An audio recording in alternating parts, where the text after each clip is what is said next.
Hello everyone, welcome to another week of the Death Chicks.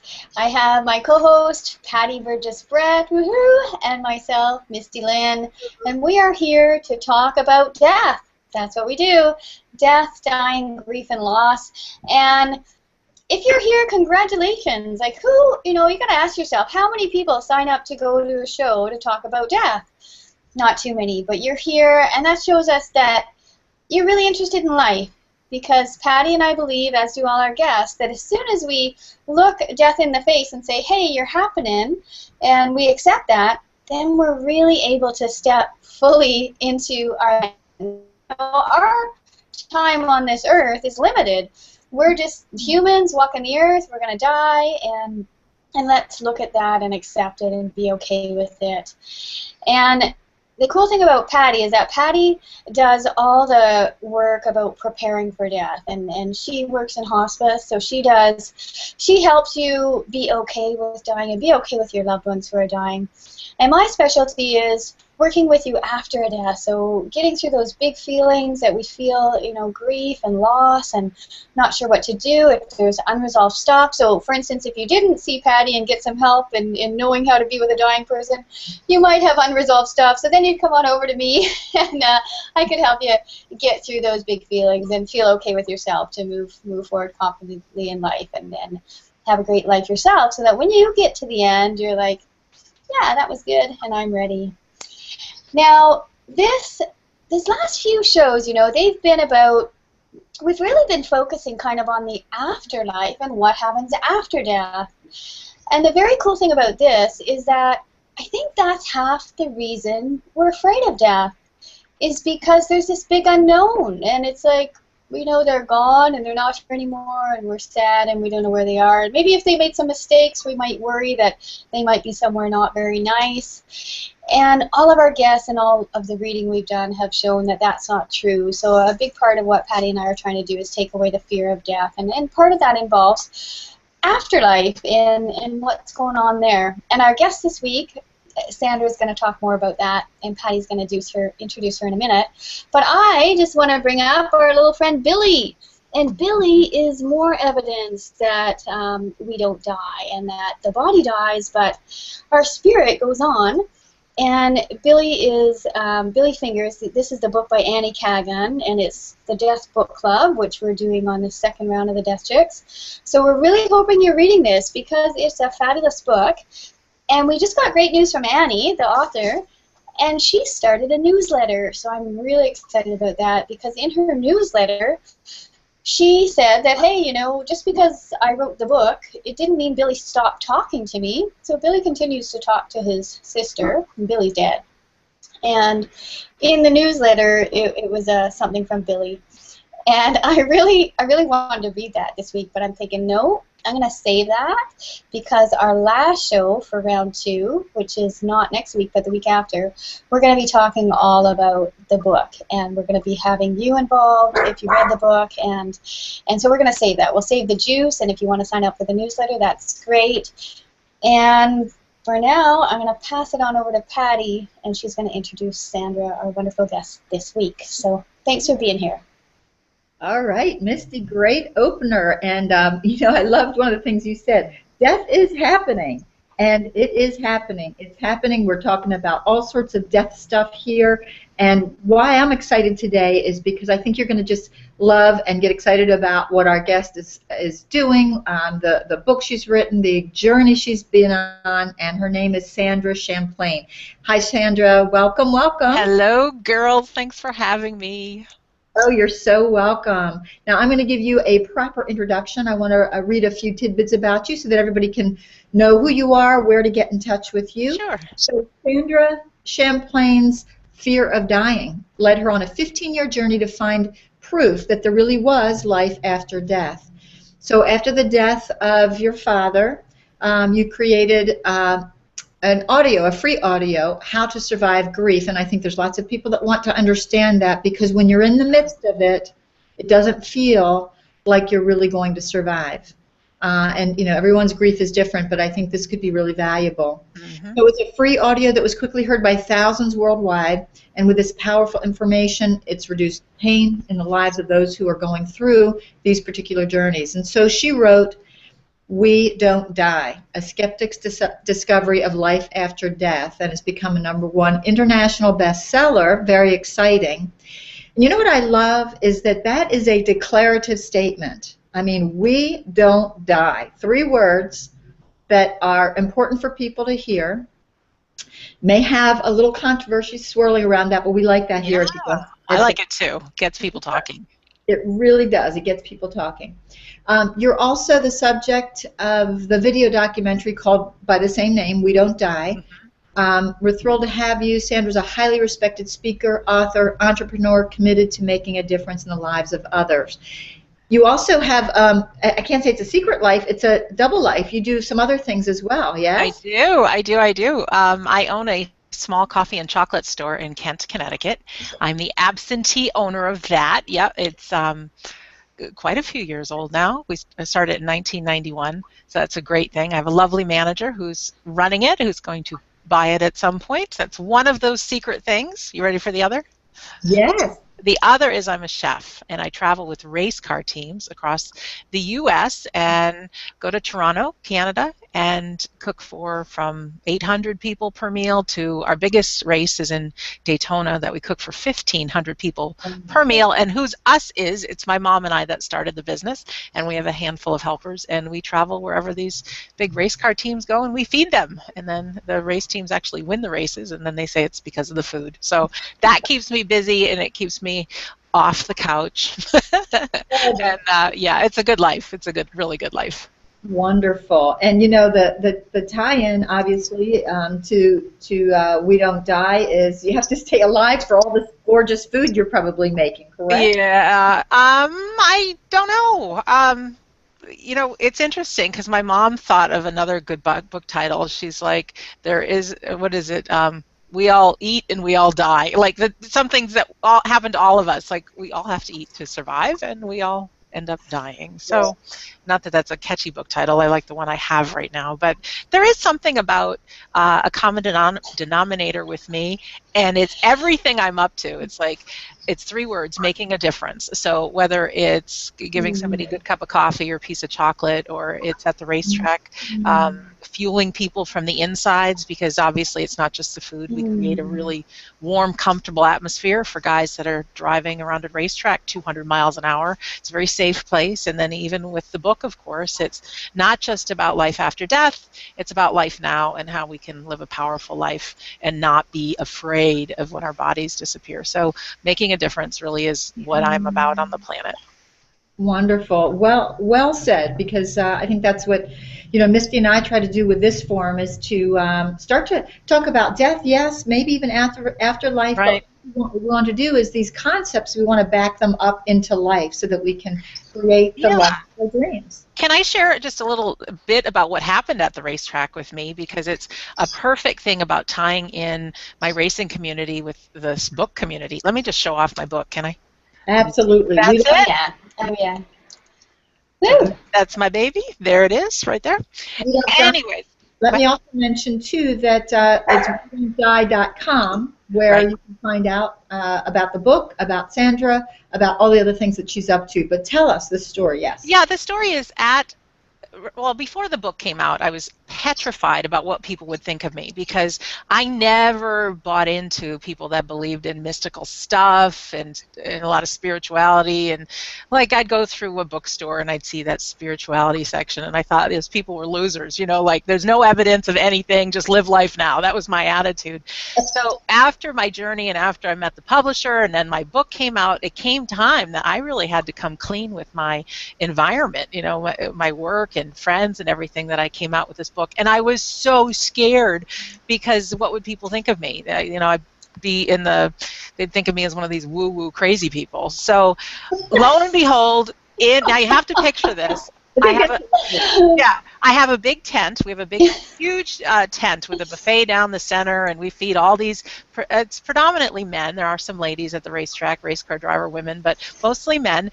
And so one of the race car driver's parents owns a printing company, and to surprise me, and he knew I had the book, he has this giant banner that says "We Don't Die" with my picture on it. I mean, huge banner, and he puts it up at the racetrack. And now I had a box of books, so then I had the courage to put a book table out. And so when you go to eat lunch in the middle of a racetrack, you do not expect to find a life after death book there.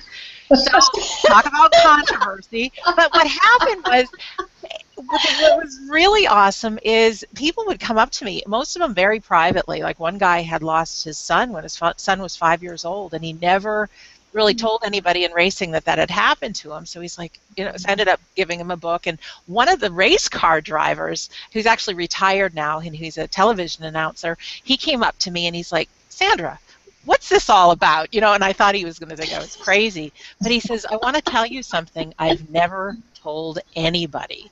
And I'm like, of course you can tell me. And he said, because, you know, you guys have probably found this too. So many people have had some kind of a weird experience or visitation from a loved one, or they've known somebody's calling and who it is right before the phone rings. Like, I think everybody's had something strange happen. So this gentleman tells me that when he was in his early 20s, he was in a car accident, and he ended up flatlining on an operating table. Mm-hmm.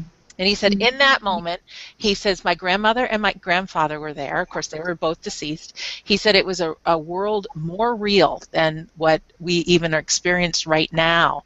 And he said, I was so comforted. And he said it was like he could see colors that we don't have here. He could feel emotions that are just really intense, this pure state of love. And he said, he had the opportunity to kind of float above his body, and he saw his mom and dad and brother praying for him. And he had this instinct, like he had a choice whether it was to come back to Earth or go on with Grandpa. And he chose to come back to Earth. And he says, I opened my eyes, and he had been in a coma, and he was in an incredible amount of pain, so it hurts to be in the physical body. But he said what that experience did for him is it so reassured him that death is an illusion, and that when it comes time for his body to die, like Grandma and Grandpa's are going to be there, and there's going to be a great world. So why I tell this story, and I'm so glad it came from somebody at the racetrack who I thought was going to, you know, have some bad words for me for this crazy book. But what he said was, Sandra, because I had no fear of dying, I had no fear of living. So he says I was able to push the envelope and go after my dreams. And ladies, he won championships in several different series of racing. He's a big time guy. And I thought, you know what, with my book, if I, and even all my speaking, and I have my own podcast now, radio show, if I can take away some of that fear of living and do what, like he says, you know, I think we can have just a much greater quality of life if we go be courageous and go into our dreams and we make things happen. And, you know, if we don't have a fear of dying, do we have to be afraid of living? So that was a gift I got out of having the book at the racetrack. Totally what it's about. Yeah, that's totally what it's about, and that's I think the impetus for me to create this show, because I had that experience when I was in my 20s, and it was this huge aha thing, and I realized if I accepted death and realized I could die at any moment, this huge weight lifted off my shoulder. It was like, I'm totally free to live, and it doesn't really matter what happens. This is my life. I can live it. It was like this magic wand came and just opened up this whole space in my brain, and it was really an amazing moment in my life. So that's, I get it, and that's what it's about, and that's what we're here. And we talk about death, but really we're so talking about life. Yeah, and you know what's so wonderful too? What I love about hearing that story is how much kind of mass consciousness is catching up, and we're hearing more and more people come out, and more people like the skeptic in you, you know, people who didn't believe it, who didn't want to be a part of that group. And sometimes it doesn't, you know, it's not like that you choose it, it kind of chooses you. So if we back up for just a second, I'd love to find out, so like, why is it that you call yourself a skeptic, and if you can tell us about how you even got on this journey from what you were doing, because Yeah. from the days of looking at the spiritual section in the bookstore and going, whoa. To now actually speaking at those bookstores, and it's crazy. Well, a little bit of my backstory is a chef by trade. I have great mom and dad. Dad passed away 5 years ago, a couple days ago, and mom's still around, and we own the business together, which is great. But Dad was an airline pilot, and real matter of fact,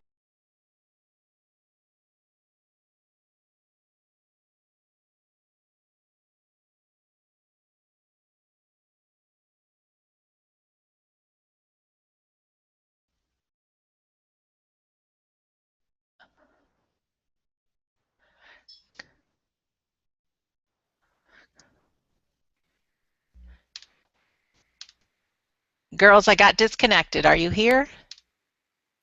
I'm here. I got bumped up for a moment, but Okay, I'm right. here. So I dropped off at my dad was an airline pilot, and he Perfect. was really practical. Yes.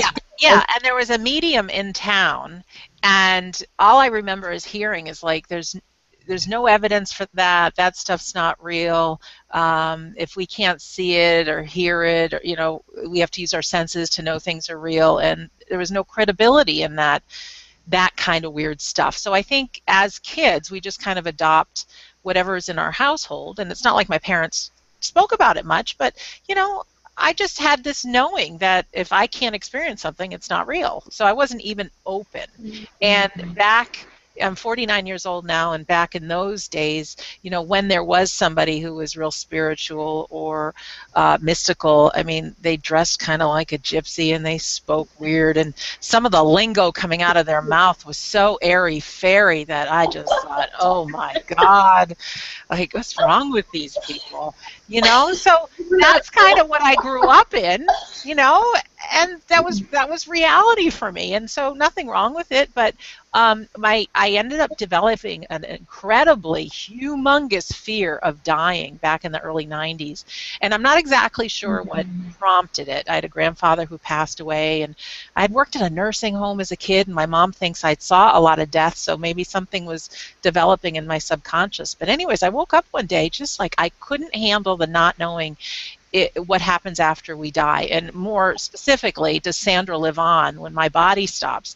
And I would look up at the stars and I'd be petrified, like I didn't have the answer. And even though I went to Mass every Sunday, like that wasn't enough to rest my fears, that I knew that we go on. So what I started doing very secretly was to explore many major world religions to see if anybody had any proof. And again, I heard great stories of faith, but nothing that rested my fears. And I ended up seeing a medium do a stage show, and her name is Doreen Virtue, which you and your viewers might know. And I went just for entertainment because I had a friend who was interested in going, and she had given readings to people in the audience that were so right on. And like, I think we all have this skeptical part of our minds. We all have a negative voice that greets us in the morning that doesn't want to get out of bed, or we might look in the mirror and think, oh, I'm too ugly, too fat, single at 49, something's wrong with me. Like, we've got this voice in us that's not so empowering. I call it the voice. But my voice was trying to figure out, watching this stage show, like, there's some scam in this. Like, this lady's going to come after us for our money, or like there's something like that's going to happen. Well, nothing happened. And so I'm like, it didn't cost more than a few dollars, and I was entertained, and I was also really moved.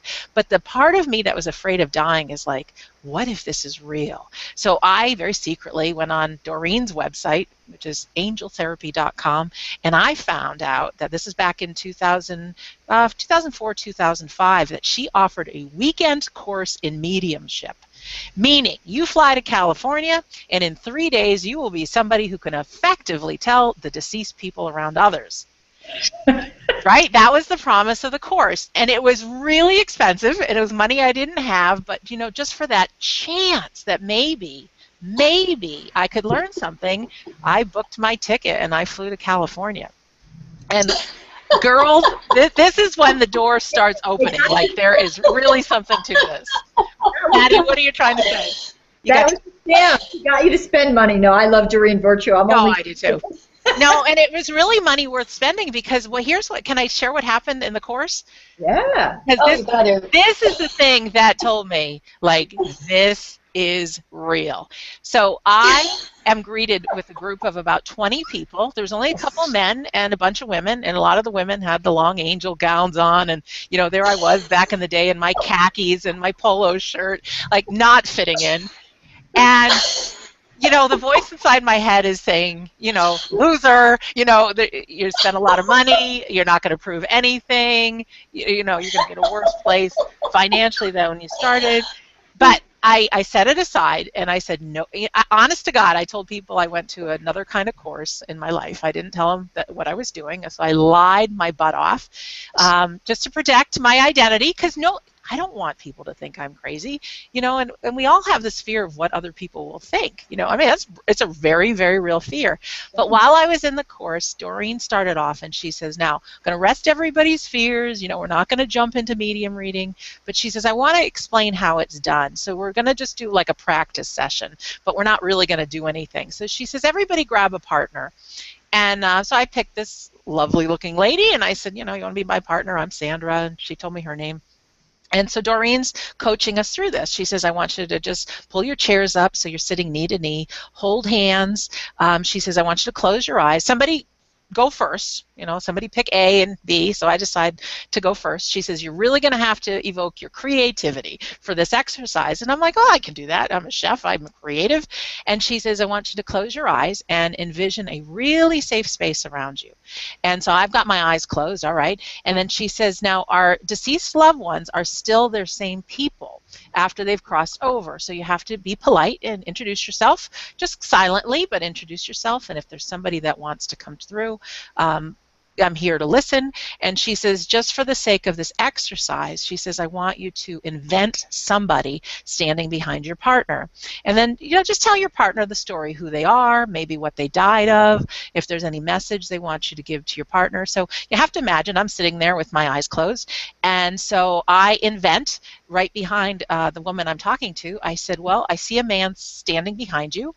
It's your grandfather on your mother's side. And, you know, where I got this information from, I'm not sure, but I'm playing because she told me to play. And I said his name was Jan. He was from Denmark. He worked on a fishing boat because I saw, you know, a fishing boat in my mind somewhere. I said he died of lung cancer. He was really a chain smoker. I said he had blonde hair and blue eyes, and he had a big gap in his between his two front teeth. Really poor skin, like really windburned skin. And I said, he wants me to tell you that he never told his mom, I love you. He was a really tough dad, and he feels sorry for that. So could you give your mom the message that he loves her very much? So I was pleased with myself that I did a good job. I opened my eyes and I said to my partner, like, okay, it's your turn. And I look at her, and there's just streams of tears coming down her cheeks, and she just starts crying. Her grandfather's name was Jan.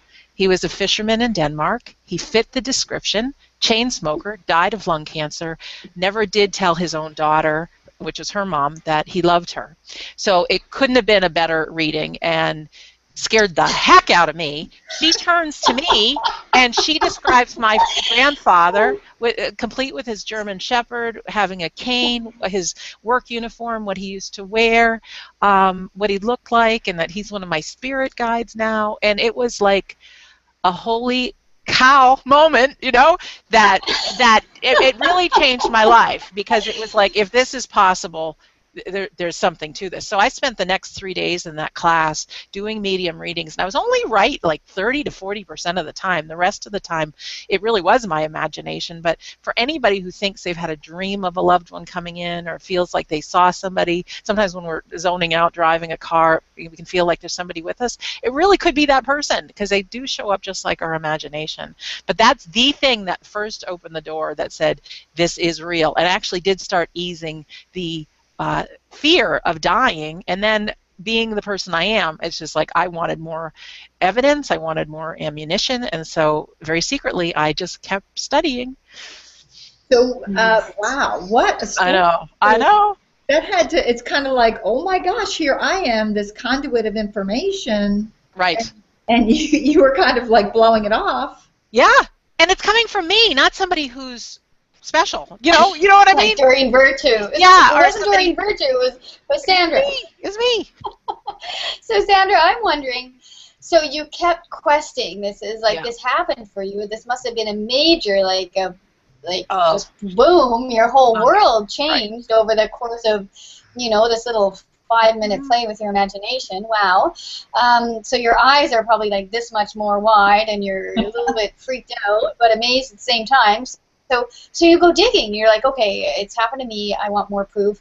I'm curious, what did you find? Because in your book, I think you say that you found some proof, and I'm sure our listeners and yeah, we want to know. Yeah, well, and I can give everything that I can give, and I want to tell your listeners too. I mean, and viewers, if you either go to WeDon'tDie.com or WeDon'tDieRadio.com, I started a radio show that because I've got my own evidence in the book, but then it's like I want more, I want more, I want more. So I actually interview people that have either had a near-death experience or were with a loved one when they passed away. So often people can see right into heaven, or I've talked to mediums, things that are it's just more really great proof of the afterlife. So I invite people to go to one of my sites, and if you want a free copy of that grief audio that you mentioned in the beginning, or to read a few chapters of my book, and they are the chapters that talk about my evidence of life after death. There's one of those opt-in boxes with your name and your email address, so I'm happy to give that to you, because I know in the hour we have,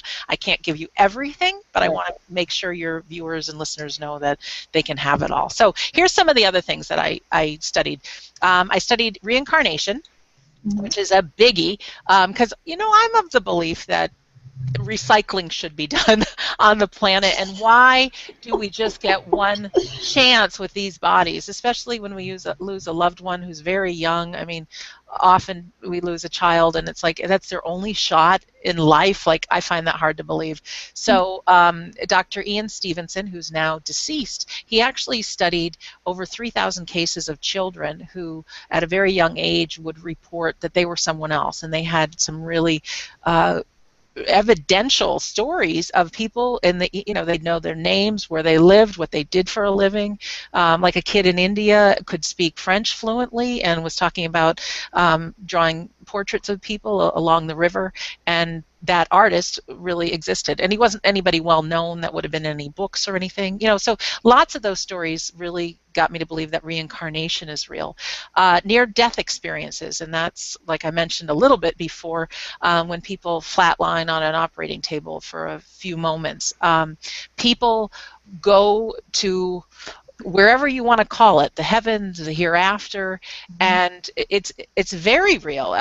Dr. Kenneth Ring is a person that not only studied these near-death experiences, but he would study near-death experiences of blind people who never had vision, ever, and then they're able to float above their body and actually see and document things that are happening in their life. I mean, that stuff's fantastic and awesome, and Dr. Raymond Moody did a lot of studies of the near-death experiences, and he's still out talking about it. And it's so funny though, because like every so often my skeptical mind pops in, and I can think of the Sandra that was before that. Well, I think she still exists now, that really wants to challenge, like, yeah, but there's no proof in that. And what I have to say to myself and others, it's like, if you do the time actually studying and researching and reading, and even in my book I give a lot of websites that you can get to get some further information if you're interested in some of those subjects. Like, the reality is there, but this little voice inside of our head doesn't want us to believe it. It's not always our best friend. There's I have a question for you about that. Sure. And I think part of that voice can be any number of things. It can be culture, it can be upbringing, it can be family. And so you mentioned earlier, you said, you were the type of person that went to Mass every Sunday, and you were, but it didn't quell that interest or that knowing that you were so looking for. Right. So when you started studying reincarnation and all of that kind of thing, how did that square with your religious beliefs, your upbringing, and that kind of thing? Yeah, I think I was never a hardcore Catholic. but I was spiritual. Like I've always intuitively known there's something more. So I don't go to Catholic Mass every Sunday, and not knocking anybody that does, but I have my own faith. I feel like I do. Well, actually, I don't just think I believe in God. I do, and whether you call it God, the universe, whatever, like I really do believe in a power very much greater than us, and so I got to choose to connect. In other words, some people feel like they want to stay away from this study because of their religious beliefs, and for you, let's say, it kind of even drew you more. Yeah, it did. And you know, one of my guests on my radio show, I can't remember her name off the top of my head, but she is very, very Catholic, and she wrote a book bridging the gap between mystical stuff and the Catholic Church. And there's so much within the Bible that supports this, and so there really is nothing wrong. You know, there's people that go to mediums for help in easing grief, like another person that I ended up seeing is Reverend Rita Berkowitz, who, if you want to look at a cool website, she's thespiritartist.com. She is a woman who not only can tell you who your deceased loved one is that's around you, but she'll draw a portrait of them. And it gives me goosebumps even just remembering when she drew the picture of my dad right before my very eyes, and she didn't know anything about me, and she drew a picture of my dad very much like how he lived when he was in his 20s and he was in the Air Force, not when he died in his 70s with tubes all over him and dying of cancer. You know, but some people go to mediums, and I think it's a very healthy thing if you want to do that, just for confirmation that your loved one is still around, that you don't have to be afraid of dying, that your life is for a purpose. I think that's all good. Where I think it gets messy is I think people can tend to lose themselves in some of the psychic stuff. And you know, who knows if your parent or your child or your spouse or whoever is going to come through loud and clear. Most often it's messages of love, and it's messages that just really document that they're around. But they don't know your future. They don't know everything that's going to happen. And often I think we give away our own journey in life because we want to give it to like a psychic or a medium or just somebody to give me the answers. And I think it's for us as human beings to find our own answers and trudge through our lifetimes and things like that. So I think that's the only time that, you know, when people are bad-mouthing from the religious point of view and mediums, it's like, yeah, you don't want to be talking to the dead people like, you know, constantly and giving up your own life. But to empower your life, that's a whole different story. Absolutely. Yeah. It's interesting. You were saying trudging through the feelings of your life and trudging through, you know, the things that just come with life, and life brings us stuff, and it's not always good, and sometimes we do have to trudge through it, even as much as we don't want to, or as much as we want to maybe pretend it's not as bad as it is, or all these things we do to protect ourselves from the big feelings. And Patty and I were talking about this a little bit pre-show and about the feelings, and I was sharing how I'm kind of having this feeling thing right now around sadness, and she said, oh, I'm really sorry, and I was like, well, no, it's pretty cool actually, because I haven't felt sad for quite a while, and I kind of forgot how it felt, and I was kind of just in awe, going, wow, it's a really neat human experience, that this feeling that I hadn't felt for so long. And Patty said, you know, people often run from that. They'll take drugs, they'll do this or that, but they don't want to feel those deep feelings, and that's kind of what I specialize in. And I noticed, Sandra, that you also work with people around grief and around getting through these bigger feelings, and you have a really interesting way that you work with it, and it's an approach that, you know, that how grief affects our brain. Yeah, and I'm wondering if you can talk about that and how we can lessen our grief. Sure, and I'd love to share about that, because here's where I'm coming clean to everybody. I had So much more life after death stuff than even I'm touching on right now. But again, if you go to the website, I'll give you all that for free, all the other stuff. But it took me like 8 years before I finally started talking to people about this. And Well, that's the truth. And what happened is 5 years ago, my dad got diagnosed with cancer, 5.5 years ago, and he ended up dying on May 11th, 2010, and around the time of his death. It was one of the scariest, frightening times of my life. And I have some siblings, and we were all fighting for Dad to live, and we became one of those families that you read about, just like fighting, and whereas none of that was present before. It was really ugly. I don't want to get too much into it right now, but it was really, really ugly, and it was very painful. So much so that Dad died, and some of the relationships I had with my siblings also died. Like, we don't want to see you ever again. Those kind of things. Just like so many fights, and I, as a human being, hit, I think, is my all-time low. Not just grieving the loss of my dad, because the 5 months before he died, I had relocated to Florida to be by his side up till his death. He got moved to Connecticut when he died, but I was right there, and I really fell in love with this guy. Not the guy that I remember as Dad, but just like the human being that was right in front of me. So, I lost him, and then I lost a couple relationships with my siblings. And I hit a deep, dark place. And I wasn't considering suicide, but I had this moment that I realized that if people are in this dark place, I can see why people would think that checking out of this life would be the best way to go. And so something happened. It was like the light bulb that went off. It's like, you know what, Sandra, you're always this happy-go-lucky person, very peaceful. Like, I tell you, I've only been angry like 3 times in my life, like really nasty angry. really? And so, yeah, I know, amazing. I know. You'd think, anyways. But the thing is like, it just hit me like there's got to be something going on here, because how could I be in this place where my memory sucks? I'm so sad. Anybody who would listen to me, I would tell the story about Dad dying and what my siblings did, and shame on them, and kudos to me, and then breaking out in tears all the time, and like all these things. And so something went off in me that, what, I wonder if this is all part of grief. And so I don't know about you guys, but I never learned about grief growing up or in school or anything. It's not. That's why I'm proud of you guys for what you're doing, and proud of me and everybody else who's sharing about grief.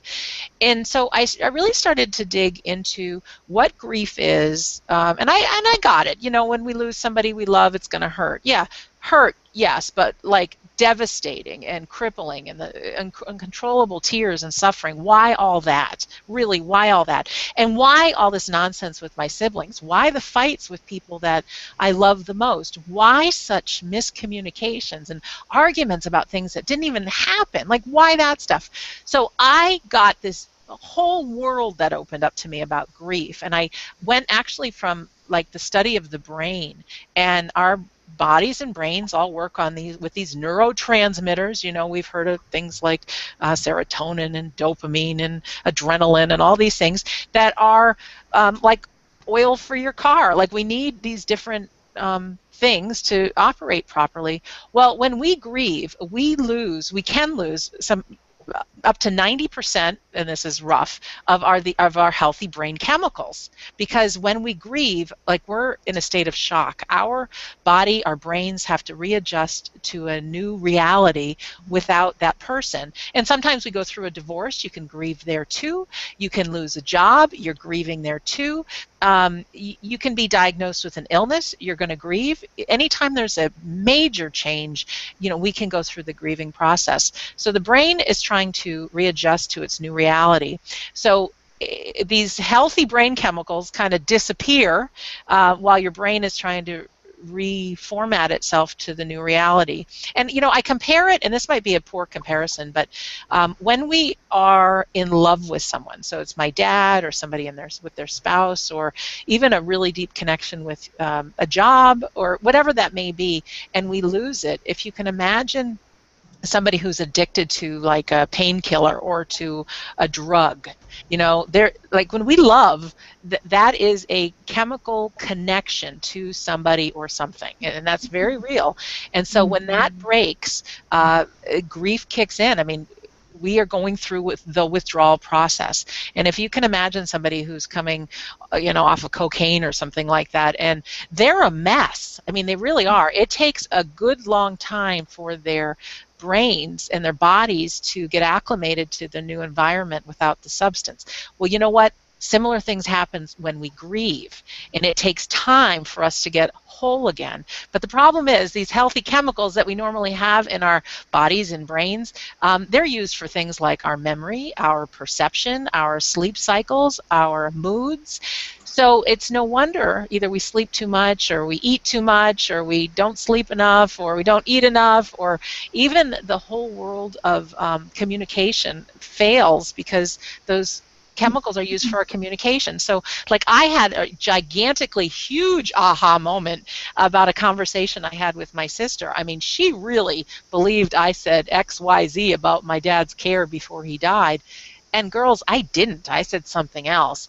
And it went back and forth so many times that I really had her repeat what I had to say, just so, because I knew she'd tell my siblings, my words. Well, unfortunately, even when I got the correct words out of her, she went back and told my siblings the original story. So here I'm thinking she's out to get me, right?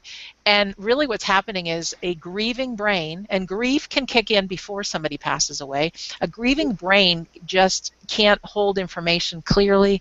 The perception of reality might be off. And so let me just fast forward a little bit. I came up with a whole bunch of things to help people through the pain of grief, which helped me through the pain of grief. I had an explanation now, because I know I don't know how many millions of people die each year, but almost half have real major stressful things happen within families. And I know there's a lot of families that aren't speaking to each other right now because of the loss of a loved one. I know how many suicides there are on a daily basis. Even our military folks, veterans, there's 23 a day just in the United States, and there's a lot of grief involved. So I'm like, I got to get this information out. So long before I wrote the book, I came out with the audio that Patty was saying, called Survive Grief, How to Survive Grief.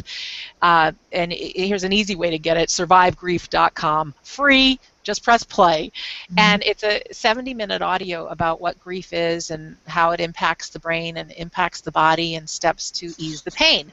So I gave this to the world just as a gift, because I figured if it could help even one other person. So I made a post on Facebook about it, and it didn't quite go viral, but within just a couple of months of Dad dying, over 3,000 people in 15 countries had heard it.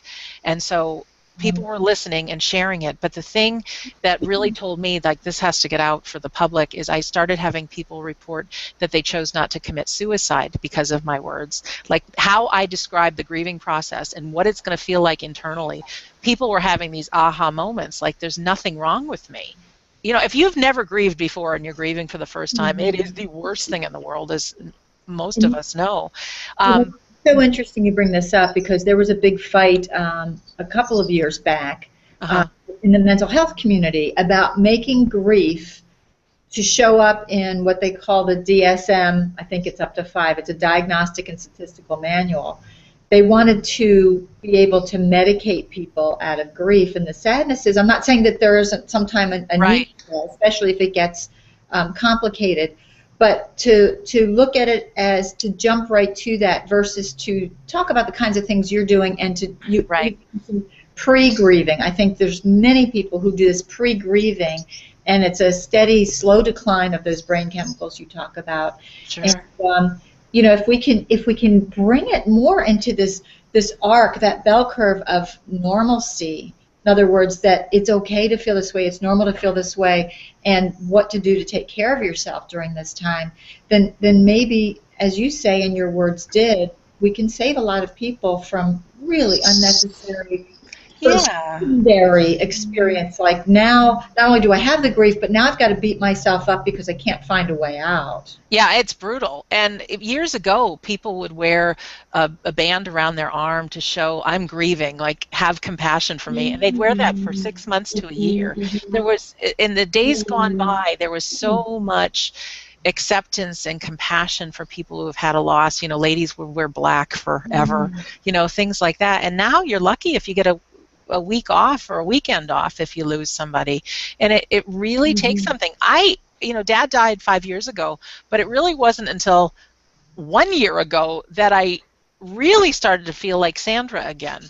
Like, because there would be things that would trigger it, and just even hearing about somebody else's loss would trigger my grief. And I'm not saying that I still don't miss Dad, but that heavy, heavy, heavy burden, like the ball and chain around my ankle, you know, it's finally, I would say, gone, you know, and it takes a long time.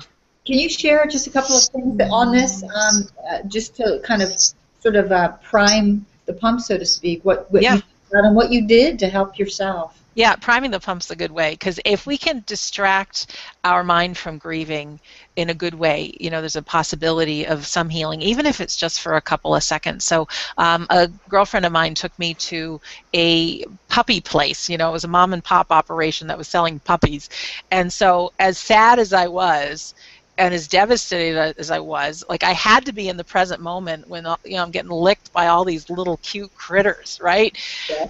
So sometimes listening to music, going out, getting some exercise, having some sunlight on you, calling a friend, if you can see something funny, it's hard sometimes when you're really sad, but if you can do something just to get your mind off your grief just for a little while. And one of the best tools that I think helps for so much is really being in the present moment. And by that, you know, if you're in your car and you have your hands on the steering wheel, I mean, pay 100% attention to the road, you know, feel the grips of your hands on the steering wheel, you know, be there. Try not to be in your thoughts. And some people call it meditating, and just if a thought comes up, let it go, let it go.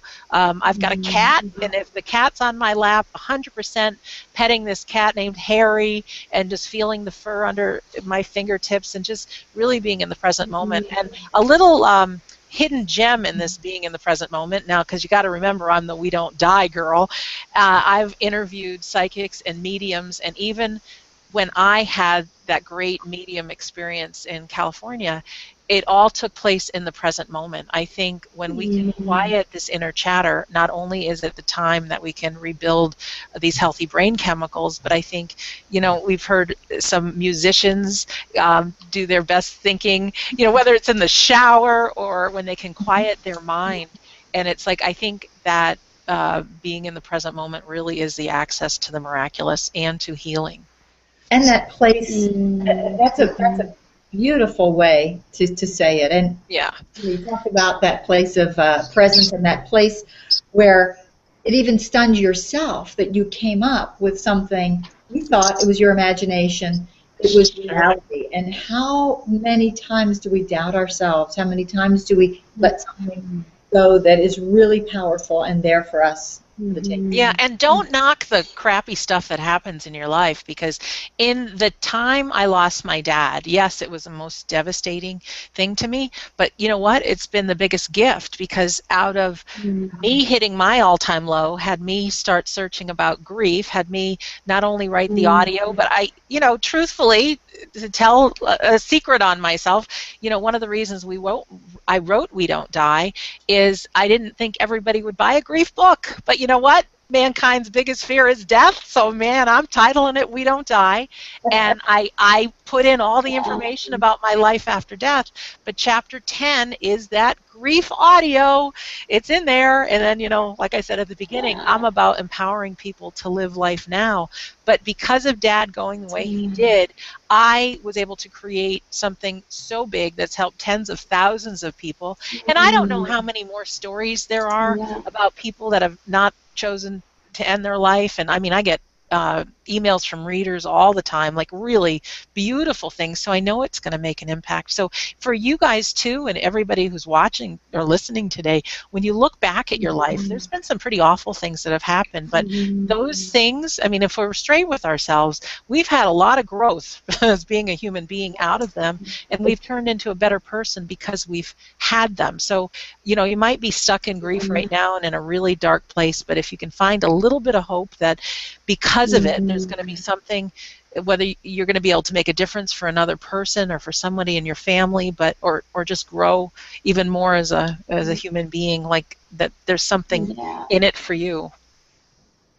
Yeah, you know, it's like the famous quotes. It was the best of times, it was the worst of times, and even my brand, Bittersweet Blessing, that's what it's about. The nasty times, the challenges, the hard stuff. That's really the way I see it, is that we're in a good enough spot in life that we can handle this challenge. So we're at a spot where we can handle this challenge. So we need to dig deep inside and connect with our best self and pull out our best qualities to really get over this and to continue and to grow and to feel and to express honestly and authentically and communicate in a way that comes from our place of love and from our highest self. And when we're not being challenged, sometimes we can get into just the habits of the flow, and the monkey mind will just, you know, we're just moving along and nothing's really happening, and we're not really, like, we don't really get our mojo going. But when we get this big kick, it's like, holy, we're feeling stuff, and life's happening. It may be happening big time on the inside, but that's us doing our work. And I really believe that that's the work we're here to do as human beings, is that inner journey, the feelings, the depth of feelings that we can experience as human beings, I think is really to be honored and to be dove into and not run from or medicated. Although there is a time. Yeah, there is a time. And, sure. Yeah, I just want to quickly. We haven't mentioned our audience this show, and I just want to say thanks to Carmen Mandich and Justin Case. Who else do we have here? Heidi Bowman, Neil Brown, Barbara Quick. Hi, Barbara.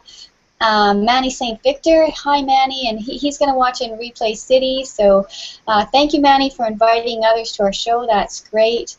Carrie Butler, Rose Batts from down in Australia. So it's really nice. We're getting some international viewership. Rose can't watch because it's something like 5 o'clock in the morning there. But, yeah, I think, yeah, we really appreciate our audience. And I do too. Coming back, you guys. That's great. And did you mention Bob Strassel and Bettina? Oh gosh, I'm gonna butcher her name. I don't want to do that. Bettina Asiano, Annie Maybe. There's lots. Donna Belk is with us. Jeffrey Dodd, and Julie, I think, is going to catch us later. Julie Sager. She's kind of like one of the honorary death chicks. She's been with us and that's sweet. Shows. So yeah, you know, this message is starting to grow, and it's so wonderful to have you spreading it in your directions and spreading it out there, and more people are catching on. You know, I think what you talk about, the fact that we can handle all this, it's also a way to, I think, have no regrets at the end. I know one of the things that I am most grateful for at the death of my mom was the fact that we were able to say everything that we needed to say up until, and so at the moment of her last breath, there was nothing else to say, there was nothing else to do except to wish her well and to kind of lovingly escort her to the other side. And we got to do that in a beautiful way. We got to be her I got to be her daughter just there. My brother got to be her son. Right. And it was beautiful, and it was lovely, and without regrets. That doesn't happen in life generally. But even if there had been regrets, the knowledge that, like your book title says, we don't die, doesn't mean that we have to stop talking. And for those people that didn't get to be with their loved one when they died and didn't have that moment, you know, there's just something fascinating that I get asked a lot, and it's like, where is heaven? You know? So It's where like, is that? so yeah, so you can ask me, Sandra, where's heaven? What I believe is, I love the term the hereafter, because science has proven that we are all made up of energy, right? Yes, it has. And energy can exist, or 2 bits of energy can exist in the exact same place at the exact same time. So here I am in my body, you guys are in your body, viewers at home, you're in your body, and right around many of us is something called the wireless internet. Ah, it's real, yet it's invisible. We have GPS signals, we have radio waves, we have television waves, we have this invisible world that is radiating, vibrating right around us, right here, right now, as we are. So I say that when our bodies disappear, that you that loves to laugh, the you that loves to learn, the you that loves to play, your personality, you go on. You're just vibrating without a body, but that's how the mediums can connect with you. You don't need a medium even to connect with a loved one. You can simply quiet your mind and be in the present moment and talk to them. Pull up another chair at the kitchen table, put a cup of tea in front of them if you want, and you can have that conversation even if you can't see a person, and trust that they really are there. I don't think we are stalked 24/7. Like, there's a medium that wrote a book, Do Dead People Watch Me in the Shower? You know, I love the title of that book. And the truth is, no, I think, as souls, we're here on earth to learn. We are here on earth to learn emotions, to love, and then when we pass on, there's still stuff to learn in the hereafter. But I know from my own personal evidence that they're only a thought away, and they can be here when you need them. So if you need to have a conversation, do, and when you can quiet your mind, very often if a message comes through with love, that's them talking back. If it's something nasty that comes, that could be that little inner voice that we have that's, not your biggest champion, the monkey mind, as you said, Miss. I'm gonna put up a few quotes here if you guys. Let's see now. Did I do this? Here we go. Make a comment that I'm rather glad that there are dead people watching versus live people watching in my shower. Thank you very much. Yes. That's a great book too, by the way, if anybody picks that up. That's great. Yeah. So, here we go. Maybe it's going to come up. Oh, for some reason it's not working, but Carmen says, the Death Chicks is wonderful. Thank you so much for spreading the word that death is just a passage of form. I think life is a circle and not a line with a beginning and an end. We merely transform. Very nice. So there it is. It was just a little slow, my Arctic connection there. And then there was another Justin along this lines too. He said, agreed, since we are energetic beings, the energy cannot be destroyed, but rather transformed. Very well said. What that is a mystery to us mere mortals. Yeah. Justin also says, the fact that there's a highway to hell and a stairway to heaven says a lot about anticipated traffic. That's pretty funny, Justin. Great, Totally. Yeah. Now, Patty, I know that you have to scoot off right around the top of the hour, so I have a very quick passage I'd like to read from Billy, and then maybe we'll have a go around, and then Patty, if you want to go first, if you have anything that's going on, and then Sandra and me. How does that sound? That'd be great. Okay, so here comes Mr. Billy from Annie Kagan. So this is Billy talking, and he says, before each soul comes to earth, its own personal edition of the book of life is written. Life on your planet is about dramas that change you. Isn't it funny that most people are scared of change, when changing is the double fudge frosting on top of the cake of life? Wow.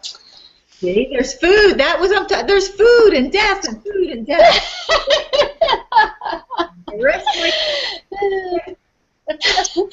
So there we go. So Patty, what do you got going on? What can you offer us this week? Well, what I'd love for people to go and look at is doingdeathdifferently.com. If you have any interest or calling to find out how to be with the dying, how to be present with the dying, whether it's a volunteer, personal, or professional caregiver, we do offer a 30-hour certification, an online video-based course, And you can find out more on the training tab at doingdeathdifferently.com. Love to have you stop by, or just take a look at the site and find out more. No obligation, but if it's calling you, go ahead and get certified. We're talking with people who are looking at being death doulas, everything from volunteers, mental health professionals, or simply personal caregivers who really want to understand and perhaps communicate better at the end of life with their loved ones. So stop by. Great stuff. And Sandra? Yeah, just closing thoughts. You don't have to see it to believe it. You don't. Your loved ones are right here around you. There's no reason to be afraid of life, even though I am a lot. Like the double fudge frosting you were talking about, I think fear can also be that double fudge frosting, that once we go through our fears, that's where the miracles are, and that's where your dreams can come true are. And I'm human too, so it's very hard to be courageous, I know sometimes. But, when we look back on our life, very often we have regrets, and this came from a heart surgeon that I had met, and that people are afraid to die. They find faith in those last moments, and there's a lot of unsaid things. So what would it be like at your final moments of life on this planet to really know that you're going to close your eyes one place and simply open them in another room, and you'll still be very much alive, but really to look back on this life when you're in a human body and to know that you really played full out and you got your money's worth out of life. Like, this was a good one. So I want to encourage people to go to WeDon'tDieRadio.com, just because there's more stories that I have from others and from myself, and also you can download the first part of my book and get that free grief audio. It's 100% giving. I'm not trying to sell anything, and it really is. So I want to do anything I can do to empower you to have a great life, and I'm open for emails and all that through the website as well. So I'm here for you just any way I can be. That's so great. Thanks. Thank you. Thanks, Sandra. You're welcome. Thank you, ladies. And how about you? You got anything going on, Miss? Well, it's interesting that Sandra mentioned overcoming fear, because I've developed I have a course, and it's all about overcoming fear. It's Bittersweet Breakthrough. It's kind of my peace process to get to your inner place of peace amongst all the drama that we encounter in life. And so I took a little bit of that course out, and it's an Overcoming Fear mini course. It's audio, and it's a PDF workbook with some information in there. So that's available right now on my website at bittersweetblessing.com. If you go to the live events, because what I'm going to do, I'm planning a live event to after the mini course, I'm going to offer people to join me on a free live event, like a hangout like this, and we're going to walk through a part of the mini course, because part of it, I think it needs some hand holding, and I really think it would just be fun. There's a little bit of a creative process there, an artistic component. So I'm challenging myself, because to be a co-host with Patty's Got My Back is one thing, but to lead something in a group of people in a live event is this a little bit, I'm touching on my fear there, so it's all good.